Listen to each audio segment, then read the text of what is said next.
Good morning, this is Shelby Law with the Great Basin Fire Potential Briefing for Saturday, August 14th, 2021. Fire potential impacts for the next couple of days are shown here.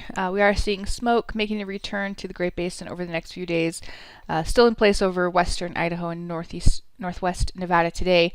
That'll move further eastward on Sunday and eastward and southward on Monday. We also have an increase in thunderstorm activity through the next couple of days, mainly across the south. For today, thunderstorms will develop over the higher elevations of southern and eastern Utah, and then up into eastern Nevada. Generally the same areas for Sunday, although we'll see decreased activity over central Utah. And then on Monday, some thunderstorms might make it up into southern Idaho. Temperatures will also be hot for the next couple of days, and then cooler early next week. Again, the smoke is expected to be a little bit more widespread today over Idaho, northern Nevada, and far northwest Utah. And then by tomorrow afternoon, the smoke will fill in across the Great Basin, moving further south and east, pretty much everywhere in the Great Basin. Weather shown here for the past 24 hours. We did have some thunderstorm activity and some showers, mainly over portions of Nevada, northeast Nevada, and southern Nevada, and then southern Utah as well. The storms over southern Utah were accompanied by the heavier amounts of precipitation, as well as far southern Nevada. Great Basin initial attack shown here, showing a few new initial attack fires popping up over Utah and Idaho as well. We have been seeing a cluster of fires over the central Idaho mountains, and some of those have been in the 100 to 200 acre range, but it looks like most of them are staying around that size.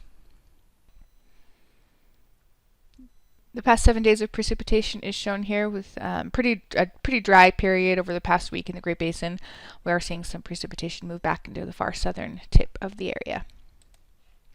This has led to an increase in ERCs across the geographic area.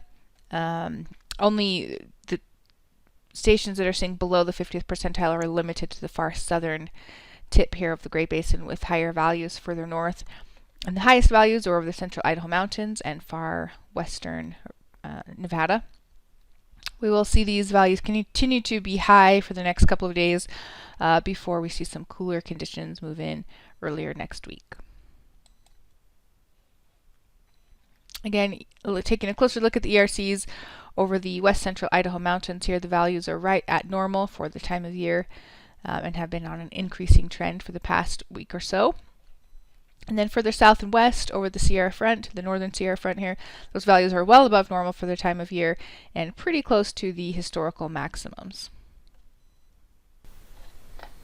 The satellite imagery this morning shows smoke in place over Idaho and northern Nevada and even into northern Utah, and some moisture in place across the southwest U.S., which will allow moisture to squeak up into parts of Utah and Nevada today.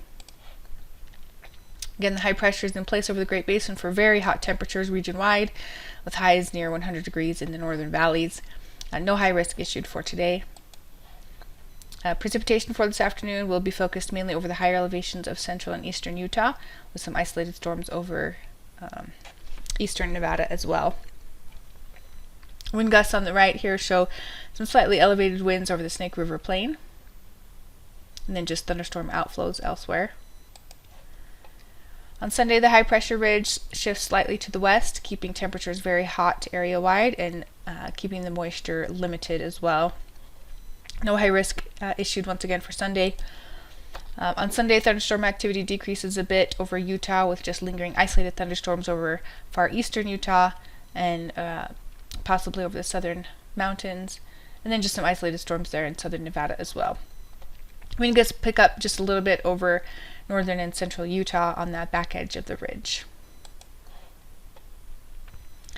On Monday, the high pressure ridge sticks around, but we start to see a low pressure system developing over the Pacific Northwest and southern Canada here. This will increase winds over the Sierra Front on Monday. We do have high risk issued for that, and we will see an increase in some thunderstorm activity a little bit further north into eastern Nevada. So again, on Monday, increasing chances for isolated thunderstorms over western and central Nevada, and possibly up into southwest Idaho on Monday as well. And some gusty outflow winds expected with those thunderstorms, with enhanced wind in western Nevada, just ahead of that trough anyway. The 3-day precip totals shown here. Looking for precipitation in Utah mainly for today, and then in Nevada and up into Idaho later in the period in that Monday to Tuesday time frame. On Tuesday, that trough really begins to strengthen and move a little bit further south. This will increase winds over northern Nevada and into central Utah. Will also help to draw up some southerly moisture into Utah, so we will see a more significant increase in thunderstorm activity Tuesday through Thursday in Utah.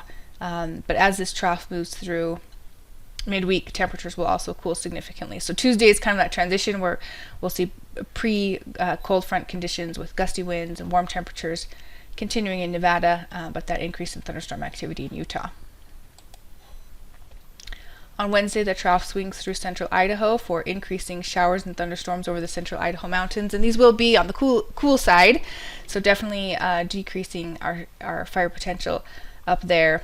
A more significant cold front drops through most of the geographic area, bringing temperatures down about 10 degrees area-wide, and we'll see continuing showers and thunderstorms possible throughout the day on Wednesday in Utah.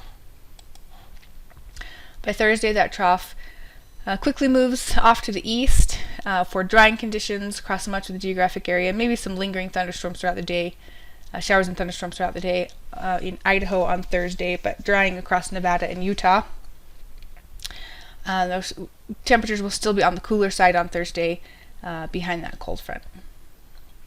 We can see our dryness levels are moving into the yellows and greens across much of the geographic area by Thursday as that trough moves through. More of the same is expected on Friday. Dry conditions, but still somewhat on the cooler side as the trough remains over the northern Rockies. 7-day precip totals are shown here. Looking for a pretty good little surge of monsoonal moisture out ahead of that next trough in that wet Tuesday through Thursday time period for Utah. And some more limited moisture to the central Idaho mountains as that trough moves through. It looks like Montana gets the bulk of that precipitation next week. The extended forecast for August 21st through the 27th is calling for above normal temperatures across the Great Basin and below normal chances for precipitation, especially over the northern half of the geographic area. This concludes today's fire potential briefing. Please check back tomorrow for the latest updates.